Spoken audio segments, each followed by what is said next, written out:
সুপ্রিয় দর্শক শ্রোতা, সবাইকে শুভেচ্ছা। আমাদের অতিথি আমাদের প্রিয় একজন সাংবাদিক দস্তগীর জাহাঙ্গীর, যিনি ওয়াশিংটন ডিসিতে বসে বাংলাদেশে প্রতিনিধিত্ব করেন।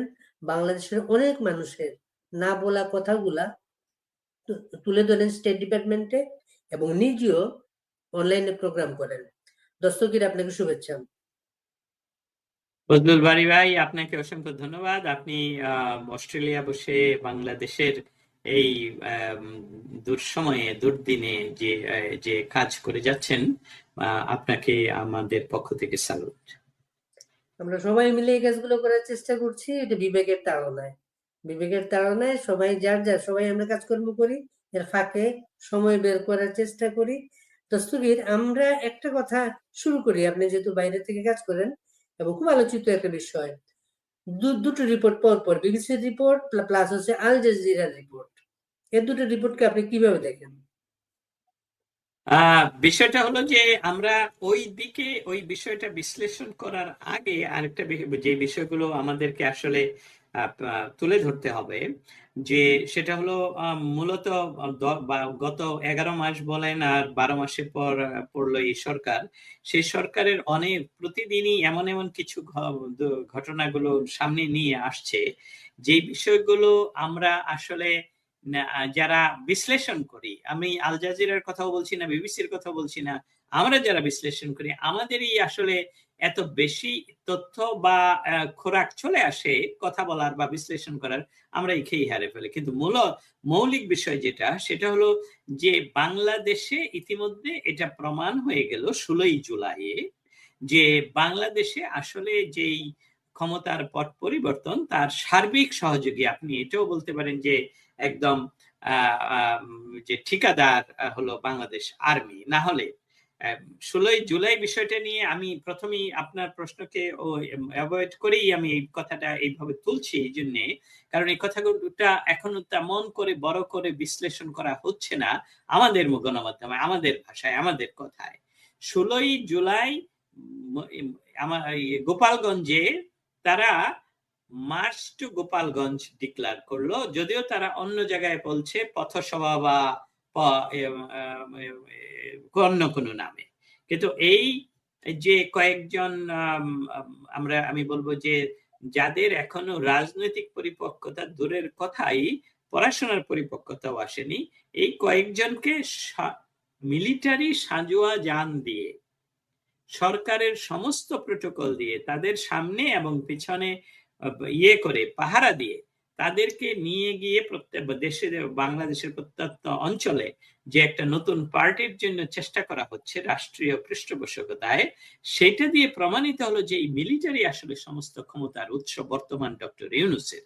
এবং সেটার আরেকটি বড় বিষয় যেটা নিয়ে আমি আলোচনা আসলে করতে চাই, সেটা হলো 16ই জুলাই যে ঘটনাটা ঘটলো গোপালগঞ্জে, সেই বিষয়টা ছিল, আমরা যদি আপনার দেখা, আমার দেখা, আমাদেরকে যারা শুনবেন বা শুনছেন তাদের দেখা কোনো ভিডিও এবং ছবি আমরা লক্ষ্য করি, সেখানে কিন্তু গোপালগঞ্জবাসী কোনো ক্রমেই কোনো আর্মির উপর আক্রমণ করেনি।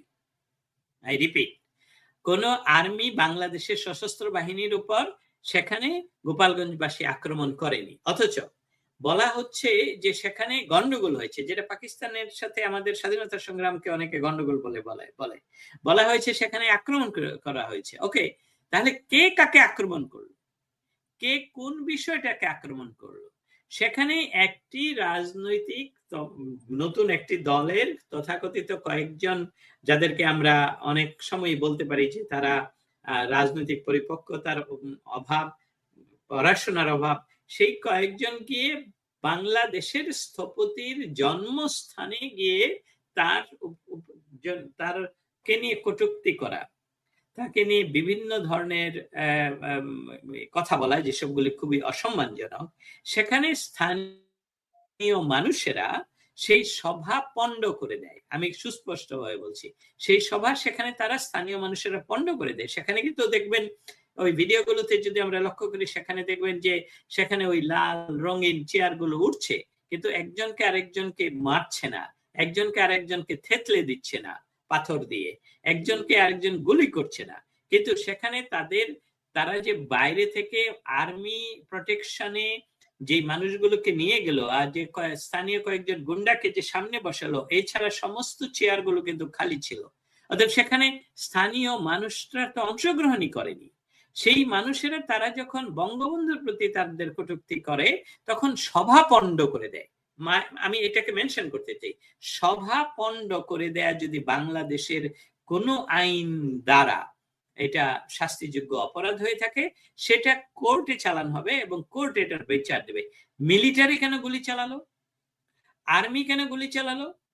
আর্মি এই ভিডিওতে আমরা কেন দেখতে পেলাম, যেটা ইতিমধ্যে নট অনলি ওয়ান ভিডিও, অনেক ভিডিও, শত শত ছবি, যেসবগুলো আমরা সংগ্রহ করে পৃথিবীর গণমাধ্যমগুলোকে, পৃথিবীর নামি দামি গণমাধ্যমগুলোকে আমরা সরবরাহ করছি, স্টেট ডিপার্টমেন্টকে দিয়েছি, হোয়াইট হাউসকে দিয়েছি, জাতিসংঘকে দিয়েছি। সেখানে মিলিটারি বলছে গুলি করো, গুলি করো, সোজাসুজি গুলি করো। সেখানে কে তাকে নির্দেশ দিল? সেই নির্দেশদাতা কে? আর্মি কেন তার নিজের মানুষের উপর গুলি করবে? যে আর্মি 3রা অগাস্ট বলেছে সে বাংলাদেশের জনগণের উপর লাঠিচার্জ করবে না, সেই আর্মি কার নির্দেশে একদম আনআর্মড সিভিলিয়ান যারা তাদের নিজের জায়গায় দাঁড়িয়ে তাদের নিজের লিডারকে প্রোটেক্ট করছে, রাজনৈতিক প্রোটেকশন ছেড়ে করছে, সেখানে আর্মি গুলি চালাবে কেন? এবং সেখানে আর্মি গুলি চালিয়ে মানুষকে হত্যা করবে কেন? তারপর সেখানে কেন কারফিউ দিয়ে তাদেরকে দিন রাত গ্রেফতার এবং হত্যা করা হবে? তারপর এই বিষয়টা নিয়ে কেন বাংলাদেশের ইন্টারিম গভর্নমেন্টের উপদেষ্টারা অনেকটাই আমেরিকান প্রেসিডেন্ট যখন বিন লাদেনকে পাকিস্তানে হত্যা করে, আমেরিকার প্রেসিডেন্ট যখন ইরানে আক্রমণ করে তখন যেরকম মনিটরিং করেন, সেইভাবে তারা সেখানে বসে মনিটরিং করবেন হত্যাকে, সেটা হবে কেন? এখানে আরেকটা বিষয় আসলে করতে চাই, কারণ বিবিসি এবং আল জাজিরা বিশ্লেষণটা এইভাবে করা আরো উচিত ছিল। কারণ হলো সেখানে আমরা পৃথিবীতে গণহত্যার যে সংজ্ঞা দেখি, সেই সংজ্ঞার মধ্যে অনেকগুলো সংজ্ঞা রয়েছে, কিন্তু আরেকটি সংজ্ঞা সেখানে রয়েছে, সেটা আমি দেখি উত্থাপন করতে পারি কিনা, যে একটি নির্দিষ্ট অঞ্চলে নির্দিষ্ট জনগোষ্ঠীকে লক্ষ্য করে যদি বিনা বিচারে হত্যাযজ্ঞ চালানো হয় সেটা গণহত্যা। তাহলে নির্দিষ্ট অঞ্চল একটা গোপালগঞ্জবাসী সবাই বঙ্গবন্ধুকে ভালোবাসে, সবাই না হোক 90%, 95% মানুষ ভালোবাসে, এবং তারা একই খাবার খায়, একই কথায় কথা বলে, একই ভাষায় কথা বলে। সেখানে আর্মি, বাংলাদেশের শুধু বিমান বাহিনী ছাড়া সমস্ত বাহিনী দিয়ে তাদেরকে ঘেরাও করে তাদেরকে হত্যা করা হয়েছে, গুলি করা হয়েছে, গ্রেফতার করা হয়েছে। অতএব আন্তর্জাতিক এই আইন অনুসারে এটা একটা গণহত্যা, এবং সেটা বিবিসি এবং সেইভাবে বিশ্লেষণ করেনি। এটাই ছিল আপনার উত্তর। ধন্যবাদ। আপনি যে গণহত্যার সংজ্ঞা যেটা বললেন, ওইখানে আমি যে একটু পড়াশোনা করার চেষ্টা করছি, ওখানে আমি আরেকটা জিনিস আমি লক্ষ্য করেছি, এই সংজ্ঞায় কাউকে অস্ত্র দিয়ে মারার দরকার নেই। কোন একটা গোষ্ঠীকে যদি মৃত্যুর হুমকি দেয়া হয়, সেটাও কিন্তু গণহত্যা। কিন্তু একদম একদম ধন্যবাদ। বাংলাদেশের পৃথিবীর খুব বাজে একটা সময় আমরা পার করছি। পৃথিবীর বাজে সময় বলছি এই কারণে, গাজায় আর কি করলে সেটা তাদের সংজ্ঞায় গণহত্যা হবে। একটা জনগোষ্ঠীকে ধ্বংস করা, তাদের আবাসভূমি, খাবারের ব্যবস্থা, পানির ব্যবস্থা, স্যানিটেশন ব্যবস্থা, সমস্ত কিছু কিন্তু ধ্বংস করা হয়েছে, এবং আজকে সেটা গণহত্যার সংজ্ঞায় পড়ছে না। প্লাস হচ্ছে বাংলাদেশ থেকে যারা মানবাধিকারের কথা বলেন, আমার শান্তিতে নোবেল বিজয়ী একজন প্রধান উপদেষ্টা আছেন, তিনি ওই বিষয়টা নিয়ে চুপ। বিশেষ একটা সময়ে তারা মার্চ ফর গাজা একটা কর্মসূচি দিয়েছিলেন, কিন্তু এরপর আর কোনো দেখিনি। দস্তগীর জাহাঙ্গীর, আপনি সেনাবাহিনীর একটা বিষয়টা এনেছেন যখন, তখন আমি একটু শেয়ার করি আপনাকে। আমি খোঁজ নিয়ে শুনেছি সেনাবাহিনী প্রধানের একটা বক্তব্য, যেটা অন রেকর্ড উনি বলেন নাই। বক্তব্যটা হচ্ছে সেনাবাহিনীর ভিতরে এই প্রশ্নগুলো এসেছে যে বাংলাদেশে আরো তো রাজনৈতিক দল আছে, কাউকে তো সেনাবাহিনী পাহারা দিয়ে বেড়াচ্ছে না, এদেরকে কি কেন এটা করছে? সেনাবাহিনীর ভেতরে প্রশ্নটা উঠেছে। তখন এটা যখন সেনাবাহিনী প্রধানকে বলা হয়েছে, তিনি বলেছেন ওদের যে অবস্থা এখন, এই প্রোটেকশন যদি না দেওয়া হয়, ওদেরকে লোকজনকে মেরে ফেলবে, যে কোনো জায়গায় মেরে ফেলবে, তখন দায় দায়িত্ব দেবে সেনাবাহিনীর উপরে, যেহেতু সেনাবাহিনী একটা পজিশনে আছে। আরেকটা ব্যাপার আমি এই প্রসঙ্গে আপনার দৃষ্টি আকর্ষণ করি, আপনি কিছু লাইভ প্রোগ্রাম করেন বিভিন্ন সময়। কিছুদিন আগে রাতের বেলা আপনার আপনার ওয়াশিংটনের রাতের বেলা আপনি একজন প্রবাসী বাংলাদেশি ব্যক্তিত্বকে নিয়ে লাইভ প্রোগ্রাম করেছিলেন। তখন আপনার যেন কেন মনে হচ্ছিল আপনার দর্শকদের এমন একটা বার্তা দেওয়ার চেষ্টা করছিলেন, বাংলাদেশে বিশেষ কিছু ঘটছে, রাত পেরুলেই হয়তো আমরা কোনো একটা খবর পাবো। বিষয়টা কি ছিল সেটা? আপনাকে অসংখ্য ধন্যবাদ সেটা এই বিষয়টা সামনে আনার জন্য। আরেকটা বলি, ওয়াকার সাহেবের যে বক্তব্য আপনি অফ দ্য রেকর্ড থেকে এনে যে কথাটা ইয়ে করলেন, তুলে ধরলেন, দুটাই বিশ্লেষণ করা খুবই জরুরি। জরুরি হলো এই, বাংলাদেশের 5ই অগাস্টের পরবর্তী সময়ে প্রতিবারই একটি বিষয় ঘটানো হচ্ছে আর্মির পক্ষ থেকে, স্পেশালি ওয়াকারের পক্ষ থেকে। সেটা কি, ওয়াকার কিছুদিন পরপরই উনি আসেন যে আজকে আমি বক্তৃতা করব, মানে এখন নয়, আমি বলছি আর কি, বক্তৃতা করব। তখন একটা একটা আমাদের মনে একটা প্রশ্ন আসে, তাহলে উনি যে বলছিলেন 5ই অগাস্টে বলছিলেন যে দেশের নিরাপত্তার দায়িত্ব আমি নিলাম, এবং সেখানে আমরা এখন রাজনৈতিক নেতৃবৃন্দের সাথে কথা বলছি, আমরা এখন প্রেসিডেন্টের সাথে দেখা করতে যাব, এবং বাংলাদেশের শান্তি শৃঙ্খলা আমরা রক্ষা করব। তাহলে কি আমরা সেই সেই বিষয়গুলো কি উনি উত্থাপন করবেন, সেটা কি প্রতিপালন করবেন? এরকম একটা ধোঁয়া উনি উঠাতেন, যেটা এখন সময়ের পরিবর্তনে, এই সময় যখন এখন আসলো 16ই জুলাই, তখন আমরা দেখতে পেলাম যে না, নিরস্ত্র বাঙালি সাধারণ মানুষের উপর এই আর্মি গুলি করছে। ওয়াকার সাহেব কিন্তু তখন আর এনাফ এনাফ আর বলছেন না, উনি কিন্তু তখন আর মাইক্রোফোনে আসছেন না, ভিডিওতে আসছেন না। অতএব আপনি সেই যে বহুদিন আগে আমার যে লাইভ প্রোগ্রাম দেখছিলেন সন্ধ্যার সময়, আমাদের এখানে একটু অন্ধকার হয়ে পড়েছিল, সেই সময়ের কথাটা হলো যে এই ওয়াকার সাহেব যে বারবার যে প্রতিশ্রুতি দিচ্ছিলেন যে বাংলাদেশের মানুষের স্বাভাবিক মৃত্যুর গ্যারান্টি আছে, নিরাপত্তা আছে। অতএব ধারণা করা হচ্ছিল যে উনি যে বক্তৃতা করবেন সেদিন, সেটাতে কি উনি এমন কোনো কিছু করবেন যেটাতে করে বাংলাদেশে আর কোনো মব কিলিং হবে না, আর কোনো অ্যাট্রোসিটি হবে না, আর কোনো গণ হত্যার পরিবেশ তৈরি হবে না। অতএব সেই উত্তেজনাটা যাতে সরাসরি মানুষের সামনে নিয়ে আসা যায়, সেই জন্য আমরা অ্যানালাইসিস করছিলাম। কিন্তু 16ই জুলাই সেটা প্রমাণ করে দিল যে এই ঠিকাদার সেনাবাহিনীর প্রধান যিনি ওয়াকার, এই ওয়াকার সাহেব আসলে যাদের হয়ে, যে প্রভুদের হয়ে উনি কাজ করছেন, তাদের জন্য কাজ করার জন্য ওনার যত ধরনের অভিনয় করতে হবে, যতবার মোলা ঝুলাতে হবে, সেইগুলো উনি করেছেন। উনি না হলে এসে সভা করে কেন বললেন যে যে enough is enough, no more mob, আমরা ডিসেম্বরের মধ্যে নির্বাচন হতেই হবে, জানুয়ারিতে আমরা ব্যারাকে ফিরে যাব। উনি তো আর কিছুই এখন বলছেন না। তারেক জিয়ার সাথে দেখা করে ওনারা ডিসেম্বর থেকে নিয়ে গেলেন এপ্রিলে, বা এবং রোজার আগে পিছনে, এখন তারপর ঘটানো হচ্ছে ইয়েতে গোপালগঞ্জে গণহত্যা, তারপর শিশুদেরকে শিশুদের স্কুলের উপর, আমি বলছি মাইলস্টোন স্কুলের উপর ফাইটার জেট ক্র্যাশ হওয়াতে সেখানে শিশুদের যারা নিহত হয়েছে তাদের সঠিক তদন্ত, সঠিক নাম্বার প্রকাশের জন্য, এবং এই ডক্টর ইউনূসের যে ব্যক্তিগত বন্ধু, যাকে উনি উপঢৌকন হিসাবে একটা মন্ত্রণালয় দিয়ে রেখেছেন, তার পদত্যাগ, এই সকল দাবিতে যখন আমাদের শিশুরা সচিবালয়ে ঘেরাও করে, তখন সেখানে আবার আর্মি গুলি করে, আবার একটা শিশু সেখানে নিহত হয় এবং বহু আহত হয়, এবং এসব ভিডিও দেখা যাচ্ছে। অতএব এই বিষয়টা একদম আপনার কাছে এখন ক্লিয়ার করে আমাদের শ্রোতা মণ্ডলীর কাছে উত্থাপন করছি যে আমাদেরকে আর মরিয়া প্রমাণ করিতে হবে না, আমরা জীবিত ছিলাম।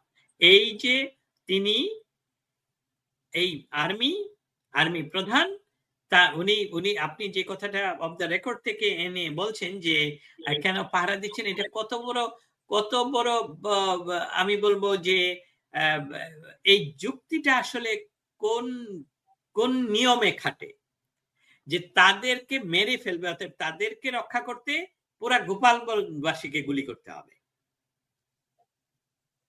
তাদেরকে রক্ষা করতে হলে চট্টগ্রাম এবং পার্বত্য চট্টগ্রামে তাদের গুলি করতে হবে এবং তাদের হোটেলে পাহারা দিতে হবে সমস্ত নামি দামি যত সাজোয়া যান আছে যেটা যুদ্ধে ব্যবহৃত হয়।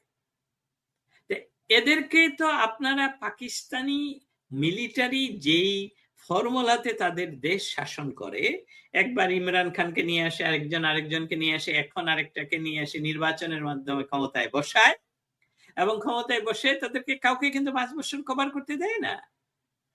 এই ফর্মুলাতে যে বাংলাদেশে এই 5টা ছেলেকে যাদেরকে দিয়ে মেটিকুলাসলি ডিজাইনের অংশ হিসেবে বাংলাদেশের সাধারণ ছাত্রছাত্রীদেরকে রাস্তায় এনে এখন তারা সেই সাধারণ ছাত্রছাত্রীদেরকে হুমকি দিচ্ছে, এখন আর্মি সেই সাধারণ মানুষের উপর গুলি চালাচ্ছে এই 5 জনকে রক্ষা করার জন্য। এটা সম্পূর্ণভাবে যেহেতু অফ দ্য রেকর্ড, আমি মনে করি এটা একটা কোনো যৌক্তিক এটা কারণ হতে পারে না। আর যদি এটা যৌক্তিক ভাবেই উনি বলে থাকেন তাহলে ওনার কোর্ট মার্শাল হওয়া উচিত, কারণ ওনার কোনো দায়িত্ব নেই একটি রাজনৈতিক দলকে পাহারা দেয়ার। ওনার দায়িত্ব যদি হয়ে থাকে, আগেই বলে রাখি, সশস্ত্র বাহিনীর কাজ কিন্তু মৌলিক কাজ কিন্তু দেশের মানুষের নিরাপত্তা বিধান নয়। ওনাদের শপথ হলো 18 কোটি মানুষকে বহিঃশত্রুর আক্রমণ থেকে রক্ষা করবেন, আমাদের ভৌগোলিক স্বাধীনতা রক্ষা করবেন, আমাদের মানচিত্র রক্ষা করবেন, আমাদের 1 ইঞ্চি মাটিতেও যাতে বহিঃশত্রু দাঁড়াতে না পারে। কিন্তু এই আর্মি কি করছেন? এই আর্মি যদি বলা হয় ডক্টর ইউনুস মেটিকুলাসলি ডিজাইন করে ক্ষমতায় নিয়ে ওনাদেরকে ব্যবহার করছেন, that is already not true. It's proven that এই মিলিটারি ডক্টর ইউনুসের কে এনেছেন, বসেছেন, ডক্টর ইউনুসকে বলছেন আপনি যা খুশি করে বেড়ান, আমরা আমাদের মতন ক্ষমতায় করব। না হলে তাদের কোর্ট মার্শাল হওয়ার মৌলিক কারণটা হলো যে তারা একটা কোনো রাজনৈতিক পার্টিকে ওনারা করতে পারে না, প্রোটেকশন দেওয়ার অধিকার রাখেন না, আইনগত ব্যক্তি নেই। এবং আমি এটাও বলছি না যে এক দলকে দিতে হলে আরেক দলকে দিতে হবে, সেটার আইনগত ভিত্তি নেই। তাদের যদি জানের নিরাপত্তাহীনতায় থাকে তাহলে তারা পুলিশ ডিপার্টমেন্টকে রিকোয়েস্ট করতে পারে এবং তারা সেটা অ্যাসাইন করতে পারে।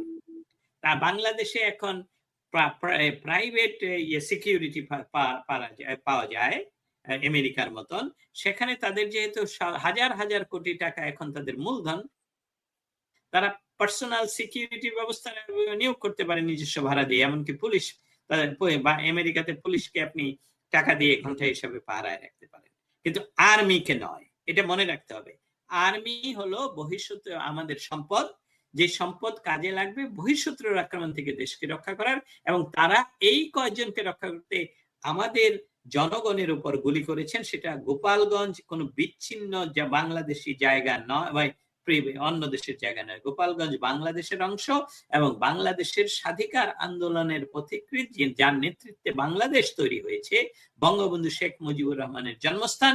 সেখানে ওনাদের প্রয়োজন ছিল এই পার্টি, এই যে 5 জন, তারা যে বলছে march to Gopalganj, militant word ব্যবহার করেছে, তাদেরকে গ্রেফতার করা উচিত ছিল। আর্মি তাদেরকে বাধা দেওয়া উচিত ছিল যে no, you cannot do that. তোমরা বলছো পথসভা করছো, আমরা কি করছো সারা দেশে, আর এখানে মারছো, এটা তো মিলিটেন্ট বিষয়। সো তারা জনগণকে প্রোটেক্ট না করে তারা প্রোটেক্ট করলো তাদের, যাদেরকে তারা ক্ষমতায় বসিয়ে 4-5 বছর পরে আবার ফেলে দিয়ে আবার কাউকে বসাতে চায়, সেই পরিকল্পনা। ধন্যবাদ আপনাকে। দস্তগীর জাহাঙ্গীর, আমরা বাইরে আছি, এর জন্য আমরা মিডিয়ার মানুষ, সেনাবাহিনী সম্পর্কে যেভাবে খোলামেলা আলোচনা করছি, বাংলাদেশের অনেকেই তা করতে চান, করতে পারেন না। আপনি একটা শব্দ ব্যবহার করেছেন ঠিকাদার। এই ঠিকাদার শব্দটা, এটাও কিন্তু বাংলাদেশ বসে কেউ করার চিন্তা করবেন না। যেমন এটা নানা অর্থ হতে পারে, যেমন ডেপুটি কমিশনার, ডিসি, জেলা প্রশাসক। আর কমিশনার বাংলা আছে, এটা দালাল। কমিশনার যে দালালি করে তার নামও কমিশন হতে পারে। আপনার কাছে আমার একটা প্রশ্ন, যেটা যেহেতু সেনাবাহিনী প্রসঙ্গে আমরা আছি, এই সেনাবাহিনী কিন্তু সেনাবাহিনী প্রধান উপদেষ্টাকে বিভিন্ন সময় একটা ব্ল্যাঙ্ক চেক দিয়ে রেখেছেন। উনি যতক্ষণ আছেন উনার কাজে উনারা সব ধরনের সহযোগিতা করে যাবেন। এটার একটা শর্ত এক পর্যায়ে ছিল, যদি ডিসেম্বরের মধ্যে নির্বাচনটা হয়, জানুয়ারি থেকে সেনাবাহিনী ব্যারাকে ফেরত যাবে। ডিসেম্বরের মধ্যে নির্বাচনের কোনো অবস্থা বা দাবিও এখন আর নেই। সেই অবস্থায় সেনাবাহিনী কন্টিনিউ করছে। আপনি আরেকদিন খেয়াল করবেন, গোপালগঞ্জ নিয়ে সর্বশেষ একটা কমিশন গঠন করা হয়েছে, তদন্ত কমিশন। সেই তদন্ত কমিশনের মাধ্যমে যে তাদের ক্রাইটেরিয়া ঠিক করে দেয়া হয়েছে, কে আক্রমণ করেছে, কিভাবে আক্রমণ করেছে, সেনাবাহিনী যে গুলি করেছে বা সেনাবাহিনী কি, সেই অংশটা নাই। কিন্তু এখানে কিন্তু আরো আরো যাদের বিরুদ্ধে আক্রমণ হয় নাই, মামলা যাদের হয় নাই, তাদেরকেও কিন্তু কমিশনের সুপারিশের মাধ্যমে তাদেরকে আনা হবে। সেটা যেখানে গোপালগঞ্জ থেকে খবর পাই আমরা, নদীমাতৃক এলাকা, প্রচুর মানুষ এখন নৌকায় বাস করেন, প্রচুর মানুষ এখন ধান খেতে বাস করেন, বাড়িঘরে থাকতে পারছেন না, কিন্তু আমরা তুলে ধরতে পারছি না সেটা। এই বিষয়টা আসলে আপনি বলেছেন যে ছবিগুলা বিভিন্ন আন্তর্জাতিক মিডিয়ায় দেওয়া হচ্ছে। গোপালগঞ্জটাকে আর কি করা যায় স্টেট ডিপার্টমেন্টের মাধ্যমে? দেখুন, একটি বিষয় আমাদের মনে রাখতে হবে যে ডক্টর ইউনূস ক্ষমতা দখল করার পর কিন্তু আন্তর্জাতিক গণমাধ্যমগুলো ইনক্লুডিং নিউ ইয়র্ক টাইমস কিন্তু তাকে কোনো ধরনেরই স্পেস দেয়নি যে তার খুব প্রশংসা এসব করেনি। তারা সবসময়, আমি উদাহরণ একটু আগে দিলাম অন্য জায়গায়, আমি আপনাকেও বলি, সেটা হলো যে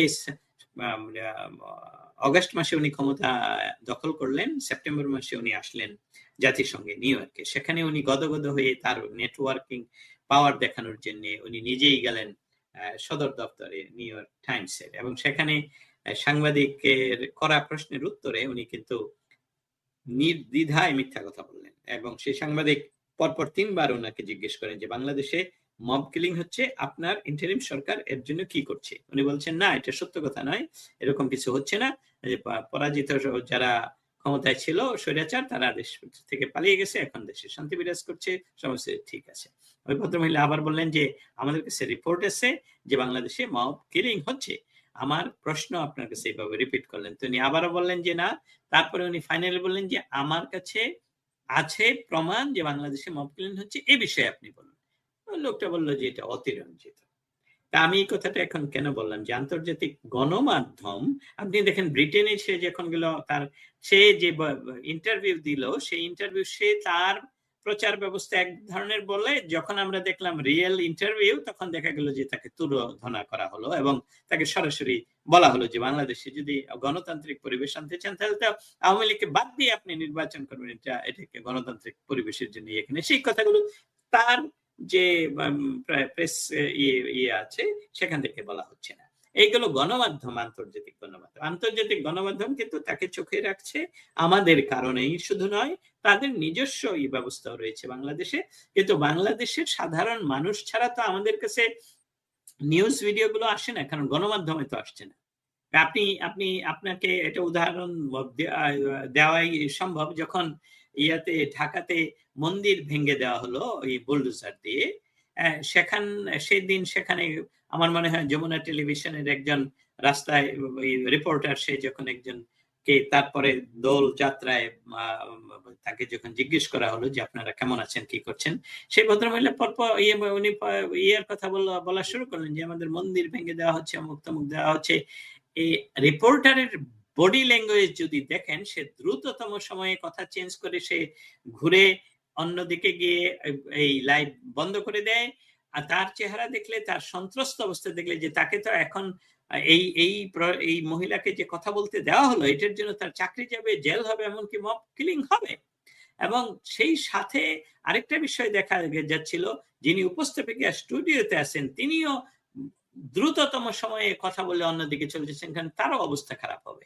এই হলো বাংলাদেশের বর্তমান অবস্থা। এই অবস্থা থেকে আমরা যে কাজটুকু স্টেট ডিপার্টমেন্ট এবং হোয়াইট হাউসে যেটা করছি, সেটা হলো এই অবস্থাটাকে প্রতিদিন উত্থাপন করা। যখনই সুযোগ প্রতিদিন উত্থাপনের কথাটার অর্থ হলো যে এটা তো শুধু বাংলাদেশ বিষয়ে তো প্রেস ব্রিফিং হয় না। প্রেস ব্রিফিংটা হয়, আপনি একটু আগে গাজার কথা বলছিলেন, প্রেস ব্রিফিং এ সেই বিষয়টা প্রায় ১ ঘন্টা ব্যাপী ওইটা চলে। পৃথিবীর হাজার, হাজার শত, শত সাংবাদিকরা সেটা নিয়ে প্রশ্ন করার জন্য হয়ে থাকে।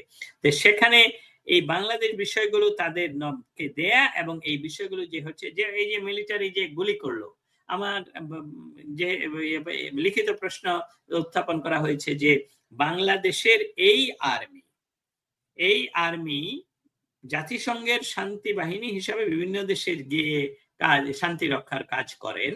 তার যেই শান্তি বাহিনীর যে ফান্ডিং হয় তার একটা বড় অংশ আমেরিকা অনুদান দেয়। অর্থাৎ আমেরিকার সরাসরি অনুদানের পয়সায় বা যারা যারা আয় করে তারা বাংলাদেশে তাদের নিজের মানুষের উপর গুলি করছে। এখন উত্তর পাইনি, আমি সেটা জানাবো। অতএব আমাদের যে কাজগুলো করতে হবে সেটা হলো যে আমরা তো শুধু একটা আমাদের আর্মি খারাপ এটা উত্থাপন করতে চাচ্ছি না, এটাই শেষ কথা নয়। আমি ঠিকাদার শব্দটা আপনি যদিও বলছেন যে বাংলাদেশে বলেন না, হ্যাঁ বাংলাদেশে যারা এখন ক্ষমতাসীন, যে সকল ছাত্ররা ক্ষমতাসীন তারা কিন্তু জগন্নাথ কলেজের সামনে ১ মাস আগেও মিছিল করেছে যে কি আর আর্মি হলো ঠিকাদার। কারণ তারা জানে আর্মি ঠিকাদার। কারণ যে মেটিকুলাসলি ডিজাইনের যে টাকাগুলো ভাগ করা হয়েছে সেখানে অবশ্যই কোনো না কোনো ভাগ সবার কাছে গিয়েছে। নাহলে আর্মি যদি নিরস্ত্র মানুষের উপর গুলি না করবে তাহলে তো গোপালগঞ্জের এই অ্যাট্রোসিটি বা গণহত্যা চালানোর কথা নয়। আর্মি যদি মানুষের পক্ষে দাঁড়াবে তাহলে সেদিন কেন যাত্রাবাড়ি এবং এয়ারপোর্টকে ওপেন করে দেওয়া হলো? আরেকটা উদাহরণ, আপনি আর আমি কি কোনো প্রমাণ দিতে পারবো যে সেদিন গণভবনের কোনো গেট ভেঙে মানুষ ঢুকেছে? এটা তো খুলে দেওয়া হয়েছে, আর্মি খুলে দিছে। আপনি কি কোনো প্রমাণ দিতে পারবো যে এই উত্তেজিত সাধারণ নাগরিকেরা যারা সেদিন নেমে আসছিল, সাধারণ নাগরিক বলছি কারণ এটা মেটিকুলাসলি ডিজাইন করে তাদেরকে আনা হয়েছে, এবং তারা যে বাংলাদেশে দেশের সবচেয়ে মর্যাদাপূর্ণ স্থান আমি বলবো আমাদের জাতীয় সংসদ ভবন, সেখানে কি দরজা ভেঙে ঢুকেছে তারা? নো, তাদেরকে খুলে দেওয়া হয়েছে। অতএব এই জন্যই তারা ঠিকাদার, এবং এটার জন্য সমস্ত মিলিটারি দায়ী নয়, এটার জন্য সমস্ত আর্মি দায়ী নয়। আমাদের আর্মির যে সুনাম, সেই সুনামকে রক্ষা করার জন্য আর্মির ভিতরে যারা ৭১কে আপনারা যারা আর্মির আমাদের কথা শুনবেন বা শুনছেন, আপনাদের কাছে আমি দস্তগীর জাহাঙ্গীর সরাসরি বলছি, এই বাংলাদেশ আর্মির জন্ম ঐতিহাসিক আমাদের স্বাধীনতা সংগ্রামের মাধ্যমে। অতএব ২৪-এর যে তথাকথিত বিপ্লবের কথা বলা হয়, যে বিপ্লবের কোনো সংজ্ঞায় পড়ে না, সেটা দিয়ে কিন্তু আপনারা আর্মি হননি। তারা আপনাদেরকে আপনাদের প্রয়োজন বোধে আপনাদেরকে ভ্যানিশ করে দেবে। অতএব আপনারা যে পাহারা দিচ্ছেন, এটা আর্মি আইনে বলুন, বাংলাদেশের প্রচলিত আইনে বলুন, এটা কোর্ট মার্শাল হওয়ার যোগ্য। অতএব আপনারা কোন রাজনৈতিক দলকে কোনো ক্রমেই সাপোর্ট করতে পারেন না। আপনারা সাধারণ মানুষের উপর গুলি চালাবেন না। সাধারণ মানুষকে আপনারা দেবেন, সিকিউরিটি দিবেন। আর এই বিষয়গুলো আমরা প্রতিনিয়ত যুক্তরাষ্ট্রকে উত্থাপন করার চেষ্টা করছি। যুক্তরাষ্ট্র এই বিষয়গুলো সম্বন্ধে খুব ভালো করে অবগত আছেন, কিন্তু সাথে সাথে এটাও বলি যে বাংলাদেশের বর্তমান ইন্টারিম সরকার যেহেতু জনগণের নির্বাচিত সরকার নয়, তার কোনো রাজনৈতিক নেই, যেটা বলে সাপোর্ট নেই। অতএব তারা ক্ষমতায় থাকার জন্য তাদের বিদেশি প্রভুদের যা প্রয়োজন শুধু ততটুকু নয়, আরো যা না প্রয়োজন সেটা দেওয়ার জন্য তারা এখানে ওয়াশিংটন ডিসিতে অন্ততপক্ষে 10টি অফিস মেনটেন করে, এবং তারা এখানকার ডিপার্টমেন্ট বলা হয়, যে সবগুলোকে মন্ত্রণালয় বলা হয়। প্রতি মন্ত্রণালয়ে তারা প্রতিদিনই বিভিন্ন ধরনের মিটিং মিছিল করে যাচ্ছে এবং সেখানে বাংলাদেশকে তারা বিকিয়ে দিচ্ছে। এই হলো সংবাদ। আপনার স্টেট ডিপার্টমেন্টের সর্বশেষ ব্রিফিং একটা টোন আমি আমার লক্ষ্য করেছি। এই টোনটা বলা হয়েছে বাংলাদেশের নির্বাচনটা বাংলাদেশের অভ্যন্তরীণ বিষয়। এটা কিন্তু আগে কিন্তু আমেরিকানরা সবসময় এরকম বলতো না, কিন্তু এটা কি বর্তমান সরকারের প্রতি কোন যে তাদের সরকার এটা, সেটাকে বোঝানোর চেষ্টা হয়েছে? হ্যাঁ, আমি আমি একটু ফজলুল বারী ভাই, আমি ওইভাবে আসি। আপনি যদি আমার এবং পূর্বে আরো একজন যে ছিলেন তার প্রশ্নের উত্তরে তাদের কথা শুনে থাকেন, তাহলে এই এই যে কমেন্ট যেটা আপনি করলেন এটার একটু ব্যাখ্যা করা প্রয়োজন, এটা একটু এক্সটেন্ড করে বলা উচিত। তারা কিন্তু সবসময়, এমনকি বাইডেন প্রশাসনের সময় সবসময় বলতো যে বাংলাদেশের জনগণ, বাংলাদেশের নির্বাচন বাংলাদেশের জনগণের, বাংলাদেশের বিষয়। তার বাংলাদেশের জনগণ ডিসাইড করবে তারা কার দ্বারা শাসিত হতে চায়, কারা তাদেরকে শাসন করবে। সেটাতে যুক্তরাষ্ট্রের কোনো ধরনের ইন্টারেস্ট নেই। একটি পার্টির উপর আরেকটি পার্টিকে তারা প্রাধান্য দেয় না। এটা একটু ব্যাখ্যা করে বলতো, ম্যাথিউ মিলারের কথা বলছি। উনি উনি যেটা বলছেন এটা একই কথা বলছেন, কিন্তু এটা শর্ট ভার্সনে। তার জন্য মনে হচ্ছে যে না, এখন কি তার মানে নির্বাচন we don't care. It's not like that. সেখানে যে কথাটা আরো সংযুক্ত করা হতো সেটা হলো যে আমরা বাংলাদেশে একটা ফ্রি, ফেয়ার, ইনক্লুসিভ নির্বাচন দেখতে চাই, এটা আগে বলা হতো। এখন এখানকার বিষয়টা হলো এরকম, আগে আমরা সময় পেতাম 2 ঘন্টা, এখন সময় পাই 30 মিনিটস। এই 30 মিনিটস এর ভিতরে যিনি আমাদেরকে ব্রিফিং করেন তিনিও বিষয়গুলো ম্যাক্সিমাম টাইমে খুব শর্ট ভার্সনে যে করেন। অতএব এখানে ডক্টর ইউনূসকে একচ্ছত্রভাবে ছেড়ে দেওয়া যে নির্বাচন বাংলাদেশের নিজের বিষয়, তারা নির্বাচন করুক আর না করুক এটা নিয়ে আমরা নাক গলাবো না, এটা এই বিষয়টা সঠিক নয়। আমেরিকা যুক্তরাষ্ট্র শুধু যুক্তরাষ্ট্রের সরকার না হয় তাদেরকে সমর্থন করবে, কিন্তু যুক্তরাষ্ট্রের যে সকল মেকানিজম যুক্তরাষ্ট্রকে রক্ষা করার, যে মেকানিজম গুলো খুব গণতান্ত্রিক উপায়ে একচ্ছত্রভাবে একজন বলে দিলেই হবে না, সেখানে বাংলাদেশের সাথে যুক্তরাষ্ট্রের দ্বিপাক্ষিক বলেন অন্যান্য অর্থনৈতিক সম্পর্ক তৈরি এবং লং টাইম রাখার জন্য বাংলাদেশের ব্যবস্থা নির্বাচিত সরকারের সাথে না হলে এখানকার কংগ্রেস সহ বিভিন্ন সরকারি প্রতিষ্ঠানে তার বিপদ ঘটবে। যার জন্য বাংলাদেশের নির্বাচিত সরকারের সাথে কাজ করার জন্য আমেরিকা উদ্গ্রীব, এবং সেটা যত দ্রুততম সময়ই হবে সেটাও আমেরিকা চায়। এটাই হলো ভিতরের খবর। কিন্তু সেই সাথে এটাও বলি, ডক্টর ইউনূস এটাকে ভুতা করে দেওয়ার জন্য, এটা যাতে না ঘটতে পারে সেটার জন্য বহু চেষ্টা চালাচ্ছেন, সময় কিনতে পারছেন, এটা হলো কথা। আপনি আমেরিকাতে বসে আমেরিকার ভেতরটা দেখেন, স্টেট ডিপার্টমেন্টটা দেখেন, প্লাস এখন সারা পৃথিবীর সাথে আমেরিকার একটা বিশেষ সম্পর্ক টেরিফকে কেন্দ্র করে, বাংলাদেশের সাথেও। এবং বাংলাদেশের সর্বশেষ বাণিজ্য উপদেষ্টা বলেছেন প্রকাশ না করার শর্তে তার একটা চুক্তিতে উপনীত হয়েছেন বা হচ্ছেন, এমন একটা বিষয়। কিছু কিছু সামাজিক যোগাযোগ মাধ্যম, কিছু কিছু পাতা বেরিয়েছে, চুক্তির গোপন এই আছে। আপনি আসলে কি ব্যাখ্যা করবেন পুরো পরিস্থিতিকে? আপনি প্রশ্নের ভিতরেই আসলে আমার উত্তরটুকুর একটাই অংশ রয়ে গেল। এই কিছু পাতা আমার কাছেও এসেছে এবং সেটার উপরে কনফিডেন্সিয়ালও লেখা, আর আমি কোনো মাধ্যম থেকেই এটা ভেরিফাই করতে পারিনি যে এটা আসলে অরিজিনাল কোনো ডকুমেন্ট। অতএব এটার উপর ভিত্তি করে আমি কোনো ধরনের অ্যানালাইসিসও করিনি, কোনো ধরনের সংবাদ কথা বলিনি। তবে যেহেতু আপনি প্রশ্ন করেছেন সেই জন্য বলি যে এটা আমেরিকান যেই সংস্থার সাথে তাদের যে কথাটা বলা হচ্ছে, যে চুক্তিটার কথা বলা হচ্ছে, সেটা নিয়ে আমেরিকান সরকারের পক্ষ থেকে, এমনকি তাদের বাণিজ্য ডিপার্টমেন্ট থেকে, তাদের ওয়েবসাইটে ঘুরে, তাদের প্রেস বিজ্ঞপ্তি, সংবাদ মাধ্যম, কোনো কিছু থেকেই কোনো ধরনের শব্দটুকুও পাওয়া যায়নি। সো এখন বিষয়টা হলো যে স্টেট ডিপার্টমেন্টের কাছে এটার কোনো প্রশ্নের গুরুত্ব নেই, কারণ এটা স্টেট ডিপার্টমেন্ট করেনি, এটা স্টেটে এই মন্ত্রণালয়ের বিষয় নয়।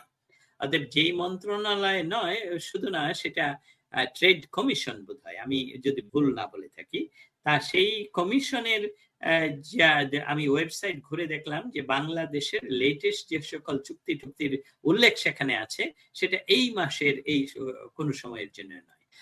এখানে প্রেস, আমাদের বাংলাদেশ দূতাবাসের যিনি এখন বর্তমানে প্রেস মিনিস্টার, তিনি তার সামাজিক মাধ্যমে সেই মিটিং এর কিছু ছবি দিয়ে বলেছিলেন যে আপনারা এটা ব্যবহার করতে পারেন, কিন্তু সেই ছবিতে নিউজ করার জন্য কোনো তথ্য দেওয়া হয়, এটা কিন্তু বিপরীতমুখী। বাংলাদেশে বসে যারা বলছেন তারা বলছেন যে আমাদের ইয়ে হলো যে এটা হলো টপ সিক্রেট না বলে কনফিডেন্সিয়াল, আমরা এটা প্রচার করতে পারবো না। অতএব এটা বাংলাদেশের আইন বিরোধী হবে, কারণ বাংলাদেশের সাথে অন্য দেশের যে বাণিজ্যিক চুক্তি হবে সেটা প্রকাশ করা যাবে না, তাহলে তো এটা গোপন চুক্তি, এবং গোপন চুক্তির জন্য তো রাষ্ট্র কাউকে ইয়ে দেয়নি, ক্ষমতা দেয়নি, সার্বভৌম রাষ্ট্র গোপন কোন চুক্তির ক্ষমতা দেয়নি। এবং সেই টেকনিক্যালি সেটা কি করতে হবে, যদি হয় সামরিক চুক্তি, যদি হয় সিকিউরিটির চুক্তি, তাহলে সেটা নিয়ে নিশ্চয়ই কোনো প্রভিশন আছে যে সেটা আমি বলতে পারবো না বা জানি না। কিন্তু এই বিষয়টা যেটা হলো বাণিজ্যিক চুক্তির কথা বলা হচ্ছে, অর্থনীতির যে বাণিজ্যিক চুক্তি, এটা গোপন থাকবে, এটাতে আসলে রহস্যজনক, বা আমেরিকান কোন ডিপার্টমেন্ট থেকে আমরা এখনো কিছুই ভেরিফাই করতে পারিনি। এবং যেটা বললাম যে প্রেস মিনিস্টার নিজেও কি বলছেন, বলুন। স্পেস মিনিস্টার, আমি সেটা বলছিলাম যে এখানকার দূতাবাসের, বাংলাদেশ দূতাবাসের প্রেস মিনিস্টার যে ছবি দিয়ে, সেখানেও কিন্তু উনি কি চুক্তি হয়েছে, গোপন চুক্তি নাকি কিছুই বলেন, ছবি দিয়ে শুধু বলছেন যে আপনার এই ছবি নিউজের জন্য ব্যবহার করতে পারেন, ইটস ওপেন টু ইউজ। তার মানে অর্থ হলো বাংলাদেশে বসে সরকার যেটা বলছে, এখানে প্রেস মিনিস্টার যেটা বলছে, এটার সাথেও এক কথার সাথে কথার মিল নেই। অতএব এইসবগুলো সবই হলো ধোঁয়া সৃষ্টি করা, কুয়াশা সৃষ্টি করা, মেটিকুলাসলি ডিজাইনের অংশ কিনা। জেট ফাইটার জেটটা পড়ে গেল, সেটা নিয়ে এত ধোঁয়াশা কেন? এটা অ্যাক্সিডেন্ট হলে অ্যাক্সিডেন্ট, তাহলে সরকার দায়িত্ব নেবে।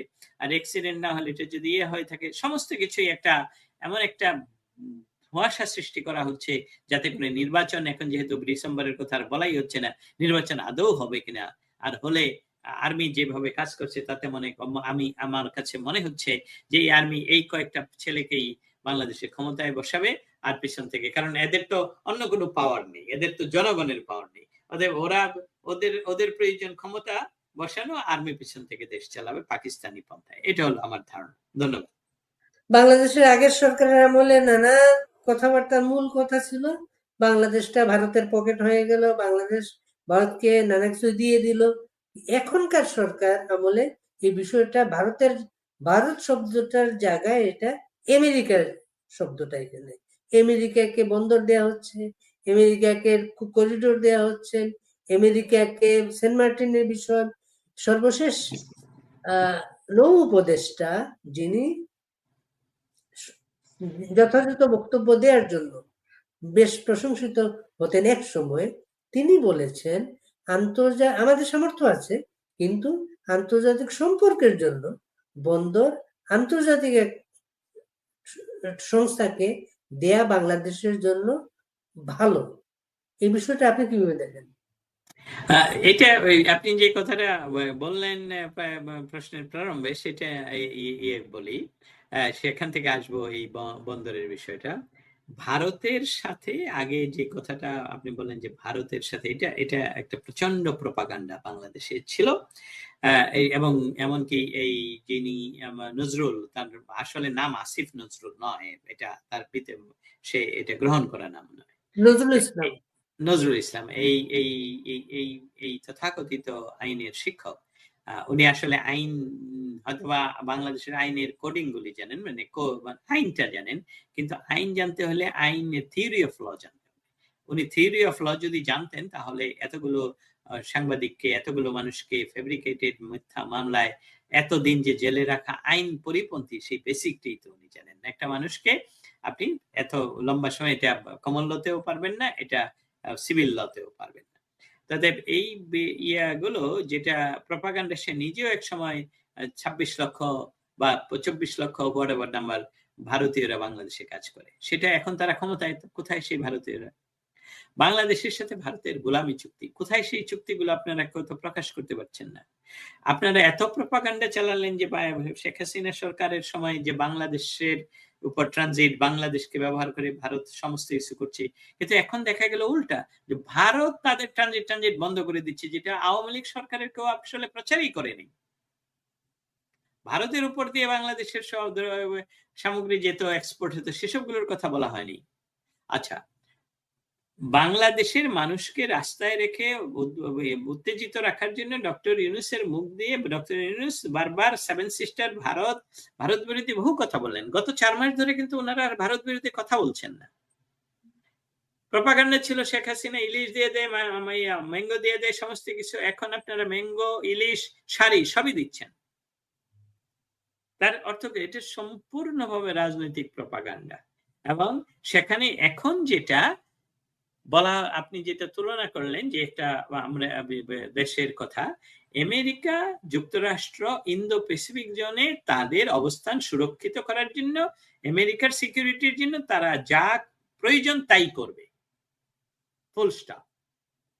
এবং সেটা আমেরিকা তাদের রাষ্ট্রীয়ভাবে তারা এটা ডিক্লেয়ারি করে, we have right to protect our nation, America is first, America first. অতএব সেই কারণে আমেরিকা এটা অবশ্যই তাদের কাজ তারা করবে, এটা আমেরিকা করছে। কিন্তু ইন্ডিয়ার সাথে তুলনা যেটা করলেন, ইন্ডিয়ার সাথে কিন্তু আমাদের সম্পর্কটা ছিল অন্যটা, সেটা দেয়া নেয়ার সম্পর্ক। যেই দেয়া নেয়াটা বাংলাদেশও ট্রানজিট পেয়েছে, বাংলাদেশের সাথে বাংলাদেশ বেশি একর জমি পেয়ে, অনেক হাজার একর বেশি জমি পেয়ে এই ছিটমহল চুক্তিটা সম্পন্ন করা হলো। অতএব সেটার একটা প্রেক্ষিত। আর বর্তমান যেটা আপনি বলছেন, এটা প্রপাগান্ডা নয়, এটা সত্য, এটা ঘটনা, এই ঘটনা ঘটছে। এবং আমাদের সাথে এই দেশের কোনো বর্ডার নেই, ভারতের সাথে আমাদের সবচেয়ে বেশি, সব চতুর্দিকেই ভারত। অতএব সেখানের সেটা ছিল প্রপাগান্ডা, আর এটা হলো সত্য কথা। এবং এখন বন্দরের কথায় দিয়ে শেষ করি।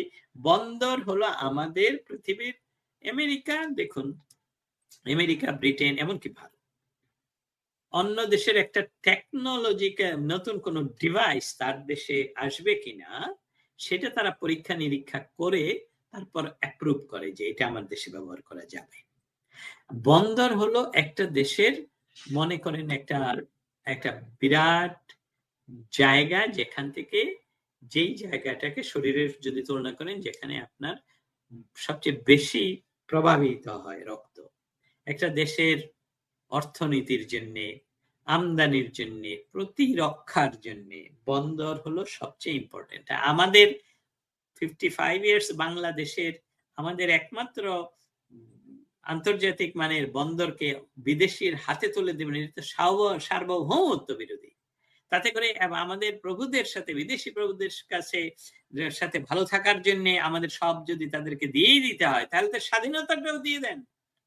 আমাদের একটা অভাগা একটি জাতি, আমি চেষ্টা করছি তাদেরকে বোঝানোর জন্য। কিন্তু এই অভাগা জাতিটা এই এমন একটা সংকর একটা জাতি, যারা তাদের নিজস্ব স্বাধীনতার মর্মটাই তারা বুঝতে পারে না। স্বাধীনতার যে জিনিসটা সে মর্যাদাটাই জানে না। অতএব তারা তাদের নিজের এই ডক্টর ইউনূস নিজের সুবিধার জন্য বাংলাদেশের সমস্ত কিছু তাদের প্রভুর কাছে দিয়ে দিবে, তাতে করে কোনো অসুবিধা নেই। এবং কারণ সে নির্বাচন